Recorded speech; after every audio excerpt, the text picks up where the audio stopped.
राम की कृपा से सारा काम हो रहा है, ना भूखे मर रहे हैं और ना पेट भर रहा है। दोस्तों यही हाल मजदूरों का हो चुका है। आज की डेट में मजदूरों की जो सैलरी होती है वो 4 से 500 रुपए के बीच में होती है। 4 से 500 रुपए कमाने वाला बंदा 8 घंटे की सैलरी जो होती है, मैं बता रहा हूँ आपको, जो 8 घंटे की सैलरी होती है वो 4 से 500 रुपए के बीच में होती है।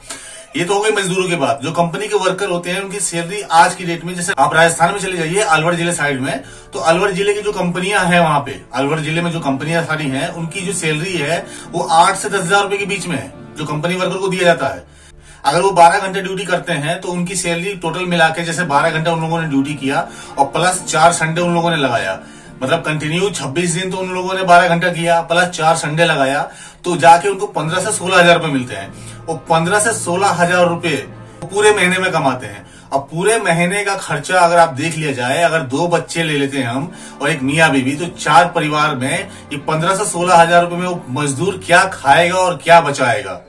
तो इसीलिए मजदूर कहता है कि श्री राम की कृपा से सारा काम हो रहा है और ना भूखे मर रहे हैं ना पेट भर रहा है। तो यही हाल है मजदूरों का। तो ठीक है दोस्तों, तो आज बात करते हैं हम मजदूरों के ऊपर में। तो नमस्कार दोस्तों, मेरा नाम है विकास सिंह और मैं बात करना चाहता हूँ मजदूरों के ऊपर में।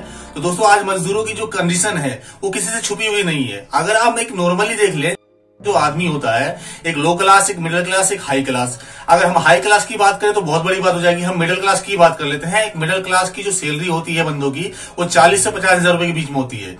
और वहीं अगर एक वर्कर की बात करते हैं तो 10 से 15,000 रुपए होती है। अब मेरा कहने का मतलब दोस्तों ये है कि जो बंदा 50,000 रुपए कमा रहा है वो भी ये बंदा बोलता है कि यार मेरा पूरा नहीं पड़ रहा है, तो उस बंदे को एक बार ये तो सोचना चाहिए कि यार जो 10 से 15,000 रुपए कमा रहा है उसका कहां से पूरा पड़ रहा है।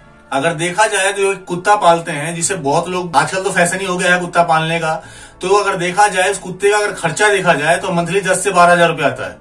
तो साला कभी कभी तो ये भी लगता है कि मजदूर इससे भी गए गुजरे हैं क्या। क्योंकि दोस्तों एक कुत्ते का जो फीड भी आता है ना वो 400 से 500 रुपए के बीच में फीड आता है, प्लस उसके इंजेक्शन लगते हैं, प्लस उसको नहलाना धुलाना, मतलब 10 से 12,000 रुपए तो नॉर्मली खर्चा उसका आ ही जाता है।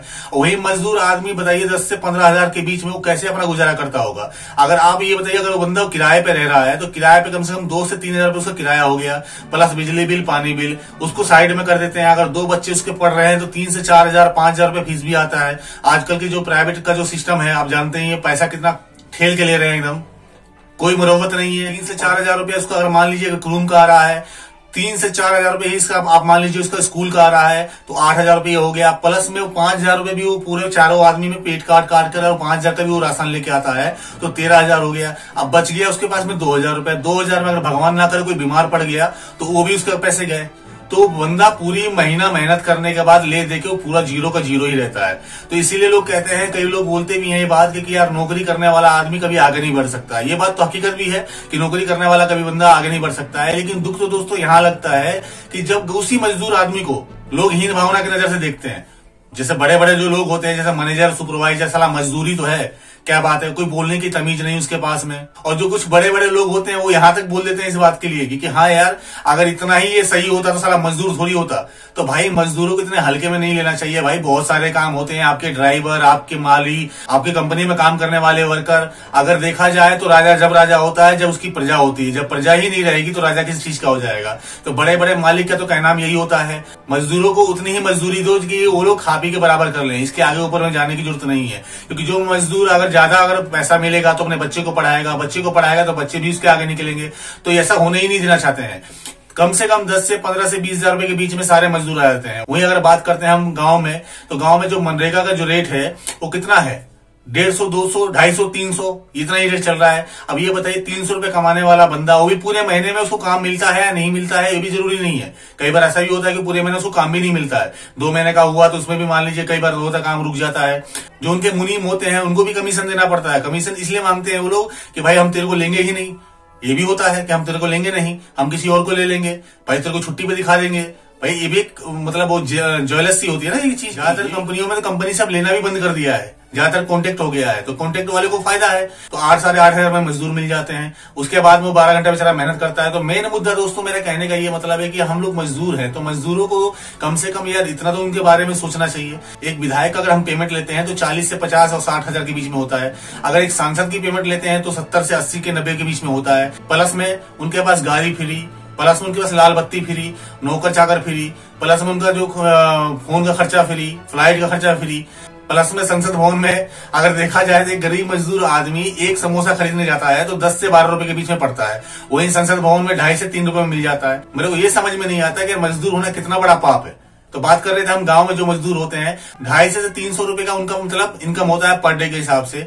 अब आप ये बताइए कि 300 रुपए कमाने वाला बंदा क्या वो पढ़ाएगा, क्या वो किसी को लिखाएगा, क्या वो अपना खर्चा चलाएगा, क्या वो अपने घर को देखेगा। अगर मान लीजिए इसी में कोई बीमार पड़ गया 20,000 50,000 चाहे 1 लाख रुपए लगने लग गया तो कहां से लेके आएगा। और वही शादी ब्याह जब करना पड़ता है तो वही मजदूर क्या करते हैं भाई, कर्जा मांगते हैं, जमीन गिरवी रखते हैं। तो बहुत सारी दिक्कतें हैं दोस्तों, लेकिन मजदूरों के बारे में सोचता कौन। वहीं पे जो गार्ड की नौकरी होती है, गार्ड की नौकरी आपको पता ही कैसी होती है। 30 दिन ड्यूटी करने के बाद कोई होली का त्योहार नहीं, कोई छुट्टी नहीं, कुछ भी नहीं। 30 दिन की ड्यूटी में उसको कितना पेमेंट मिलता है, 12 से 15,000 रुपया।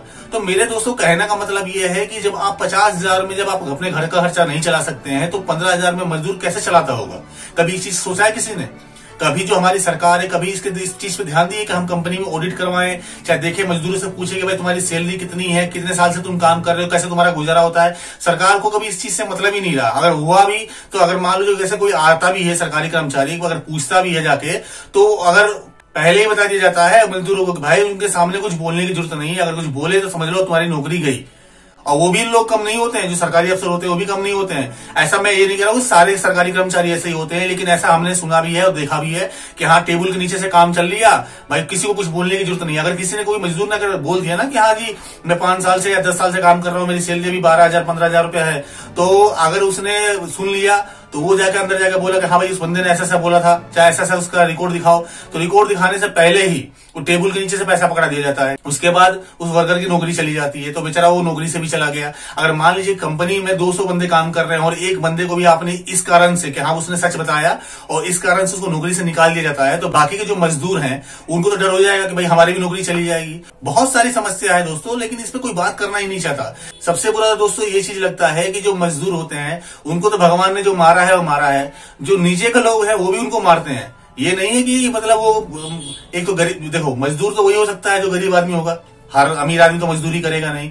उसके बावजूद उसको तमीज से नहीं बोला जाता है, रे इधर आ, ओए सुन, ऐसे मतलब इतने बुरी तरीके से ट्रीट किया जाता है जैसे उसने कितना बड़ा पाप कर दिया हो। तो मजदूरों के बारे में दोस्तों कोई सोचना ही नहीं चाहता। मेरा कहने का दोस्तों मतलब ये है कि कम से कम मजदूरों की पेमेंट इतनी होनी चाहिए, कम से कम 30,000 35,000 कम से कम इतनी होनी चाहिए, अपनी इतनी दिहाड़ी होनी चाहिए कि बेचारा अपना घर चला सके। आज घर चलाना कितना भारी हो गया है हर आदमी के लिए, बहुत मुश्किलों से उसका घर चलता है, लेकिन उसके बारे में कोई बात करना नहीं चाहता। आज सोचते हैं चलो भाई अपना काम हो रहा है, भाड़ में जाए दुनियादारी क्या हो रहा है उससे कोई मतलब नहीं। ये चीज तो आपको भी सोचना चाहिए। अगर आप इस लायक हैं, अगर आप इस लायक हैं, आपके अंडर में कुछ मजदूर काम कर रहे हैं, तो मैं तो आपसे रिक्वेस्ट करूंगा कि कम से कम उनकी इतनी सैलरी तो आप कर दें जिससे उनका गुजारा चल सके। और दूसरी बात दोस्तों, एक चीज और बुरा लगता है कि जैसे मान लो कोई मजदूर ने ये बोल दिया कि हाँ मेरी माँ की तबीयत खराब है, मुझे कुछ पैसे चाहिए, तो कंपनी चाहे जो मतलब कुछ लोग होते हैं ऐसे मतलब इस तरह ट्रीट करते हैं कि साला झूठ बोल रहा है, ऐसा थोड़ी हो सकता है। कम से कम उसकी परेशानी को समझे। मालिक वो होता है जो वर्करों के दिल में बस जाए, और राजा वो होता है जो प्रजा के दिल में बस जाए। राजा का मतलब भी दोस्तों ये होता है कि वो प्रजा में अपनी खुशी ढूंढे, प्रजा खुश है तो वो खुश रहे। लेकिन आज की डेट में ऐसा कुछ नहीं रह गया है। आज की डेट में बस ये है कि मेरी खुशी है, मैं खुश हूं, सब कुछ सही है। लेकिन दोस्तों ऐसा भी नहीं होना चाहिए। कम से कम उनके घर के बारे में, परिवार के बारे में, उनके बारे में सोचना चाहिए कि हाँ उनका कैसे गुजारा चल रहा है। मैं आपको ये बता देता हूँ, कम से कम हमारे भारत देश में 2023 में 9 करोड़ 70 लाख मजदूर थे, और आज की डेट में कम से कम 10 करोड़ से ऊपर हैं। 10 करोड़ 30 लाख के समथिंग में इतने मजदूर हैं। और सबसे ज्यादा जो मजदूर आते हैं वो आते हैं यूपी से और बिहार से। अगर देखा जाए दोस्तों तो हमारे भारत देश में 29 राज्य हैं। 29 राज्यों में से सबसे ज्यादा अगर आज की डेट में कोई मजदूरों को तनख्वाह देता है या फिर पेमेंट देता है तो वो है केरल राज्य। कम से कम 8 से 900 रुपए के बीच में उनका पेमेंट है एक मजदूर का। तो वहां पे मतलब कम से कम इतना तो लगना चाहिए कि हाँ यार इतने पेमेंट मिले हम लोगों को जिससे अपना घर का गुजारा चला सकते। आप सोचिए दोस्तों कि 15,000 कमाने वाला बंदा अगर उसको अपनी बेटी की शादी करनी हो तो कितना जोड़ेगा वो, घर का खर्चा चलाने के बाद में वो कितना जोड़ेगा। मैंने आपको जुड़ाया कम से कम 12 से 13,000 रुपए तो उसका खर्चा ऐसे हो जाता है। अगर वो पेट काटता है तो, अगर पेट नहीं काटता है तो फिर वो भी नहीं बचेगा, वो भी कम पड़ जाएगा। तो एक मजदूर आदमी कितना अपना पेट काटता है। एक बड़े बड़े जो लोग होते हैं उनके पास में 4-4 सब्जियां होती हैं, रोटी होती है, सलाद होते हैं, तो सेब केला वो अलग होता है, फ्रूट्स जो होते हैं वो अलग होते हैं, प्लस मिठाइयां होती हैं। और एक मजदूर आदमी के पास में क्या होता है, एक रोटी और एक सब्जी, मुश्किल से दाल मिलती है भैया। तो यार इतना गरीब आदमी वो कैसे गुजारा कर रहा है, वो थोड़ा आपको देखना चाहिए सब चीज के बारे में। मैं ये चाहता हूं दोस्तों कि मजदूरों को इतना पैसा मिलना चाहिए कि उनका घर का खर्चा चल जाए, कम से कम किसी के आगे हाथ तो नहीं फैलाएं यार। और आप बिलीव कीजिए दोस्तों कि मजदूरों की हालत आज की डेट में इतनी खराब हुई पड़ी है ना कि भाई वो तो ये चाहते हैं कि हाँ अगर हमारे ऊपर में अगर दुख पड़ रहा है ना तो भगवान की मर्जी है। ठीक है यार, भगवान की मर्जी हो सकती है, लेकिन आप तो ऐसा मत कीजिए। ये तो आपके भी हाथ में है कि अगर आप मान लीजिए आपके पास में 4 ही मजदूर काम कर रहे हैं या फिर 40 मजदूर काम कर रहे हैं, तो उनके दिल में बसने की कोशिश कीजिए ना। मान लीजिए अगर आप सब 8,000 सैलरी दे रहे हैं तो आप अगर मान लीजिए 10,000 कर दीजिए, सब 10,000 कर रहे हैं तो आप 12,000 कर दीजिए, सब 12,000 कर रहे हैं तो आप 14,000 कर दीजिए। इससे होगा कुछ नहीं, लेकिन कम से कम उनको ये तो लगेगा कि यार देखो और कंपनियों में क्या रेट चल रहा है, चाहे मान लीजिए और लोग जो मजदूर को क्या रेट दे रहे हैं, हमारे जो मालिक है हम लोगों को 2,000 एक्स्ट्रा दे रहे हैं, उनके दिल में कितना प्रेम आएगा। और दोस्तों एक चीज और आपको बता देता हूं मैं, गरीब की जो दुआ होती है ना, वो जो अगर लग जाए आपको फर्श से अर्श तक पहुंचा सकती है। वही अगर गरीब की आपको बदुआ लग गई तो आपको अर्श से फर्श पे लाने में टाइम भी नहीं लगेगा। एक गाना आया था बहुत पहले भोजपुरी में, शायद आपने सुना भी होगा कि रोमा टूटी है गरीब के तो परबे करी, कहीं बिजली गिरी कहीं जरबे करी। तो दोस्तों वही वाला बात है कि गरीब का जब अगर वो मन से रो देगा ना, तो आप कितने बड़े भी आदमी हो आपका पतन तय है, ये मान के चलिए। और ये आप भगवान का शुक्र मनाइए कि कम से कम भगवान ने आपको इस लायक बनाया है कि आप 4 मजदूर को या 40 मजदूर को या 400 मजदूर को आप रख सकते हैं। तो ये भगवान ने आपको बनाया है, इस पे आप गुमान मत कीजिएगा कि समय पलटते देर नहीं लगती है। जरूरी नहीं है कि आपका समय ऐसा है तो हमेशा ऐसा समय रहेगा, क्योंकि एक गाना बहुत पॉपुलर हुआ था सुदामा कृष्ण की कहानी में, जो सुदामा जी गाना गाते हैं कि कल राजा कोई और था, कल होगा कोई और सदा किसी के शीश पे रहता नहीं है मोर। तो कहने का मतलब दोस्तों यही है कि जरूरी नहीं है कि आज आप बड़े हैं तो कल भी बड़े रहेंगे, समय कभी भी किसी का पलट सकता है। तो हम ऐसा काम करें ना कि कल की डेट में अगर भगवान हमारा समय पलटे तो हमें ये विश्वास होगा कि हमने किसी के लिए अच्छा किया है तो हमारे साथ भी अच्छा होगा। तो ये छोटी छोटी बातें हैं दोस्तों। और रही बात ये जो मुद्दा है मजदूरों का, ये जो सरकार को करना चाहिए, लेकिन सरकार नहीं कर रही है। लेकिन अगर आपके पास भी 4 मजदूर है तो कुछ आप भी उसके लिए करिए, उसकी खुशी ढूंढिए। अगर आप ऐसा करेंगे ना तो आपको दिल में कितना सुकून मिलेगा ये आप समझ भी नहीं सकते हैं। तो मेरा ये वीडियो बनाने का यही पर्पज था कि मुझे आप तक ये बात पहुंचानी थी कि हाँ जो मजदूर होते हैं वो भी इंसान होते हैं। तो थोड़ा सा उनके बारे में आप सोचिए, थोड़ा उनसे तमीज से बात कीजिए, थोड़ा सा उनको लगे कि हाँ जो मेरे मालिक हैं वो मेरे अपने हैं, उनको कभी ये महसूस ना हो। एक तो सोचने वाली बात ये भी होती है दोस्तों कि यार वो जो मजदूर होता है, कोई 1,000 किलोमीटर से आया है, कोई 1200 किलोमीटर से आया है, कोई 1500 किलोमीटर से आया है, वो तो उसको ये लगता है कि मैं परदेश में जा रहा हूँ। लेकिन परदेश में कोई अपना मिल जाए तो कितना अच्छा रहेगा। और मालिक में और नौकर में अगर मतलब वो प्रेम हो जाए ना, आप देखे होंगे कई ऐसी मूवियां हैं जिसमें नौकरों को कितना जलील किया जाता है। आप लोगों को भी बुरा लगता होगा यार कि यार वो कम से कम यार मजदूर को इस तरह नहीं करना चाहिए था। तो यही मेरा भी कहना है दोस्तों कि जितना हो सके आपसे उतना आप कीजिए और अच्छा करिएगा तो अच्छा मिलेगा आपको। तो दोस्तों मेरा तो यही कहना था आपसे। अगर मेरे विचार आपको अच्छे लगे या बुरे लगे तो कमेंट जरूर कीजिएगा दोस्तों कि शायद मुझे जो मैंने कहा ये सही है कि नहीं है। और आप जब कमेंट कीजिएगा तो मुझे ये विश्वास होगा कि हाँ कि मेरे जैसे ही या फिर मेरे जैसे सोचने वाले बंदे बहुत हैं जो ये सब चीज के बारे में सोचते हैं। तो दोस्तों बुरा तो बहुत लगता है देख के, और ऐसा कुछ नहीं है कि मतलब मैं बहुत बड़ा आदमी हूँ, मैं भी एक मजदूर हूँ। अगर मेरे विचार आपको अच्छे लगे तो जरूर कमेंट कीजिएगा, वीडियो को लाइक कीजिएगा। तो ठीक है दोस्तों, आज के लिए इतना ही। आप सबको मेरा नमस्कार।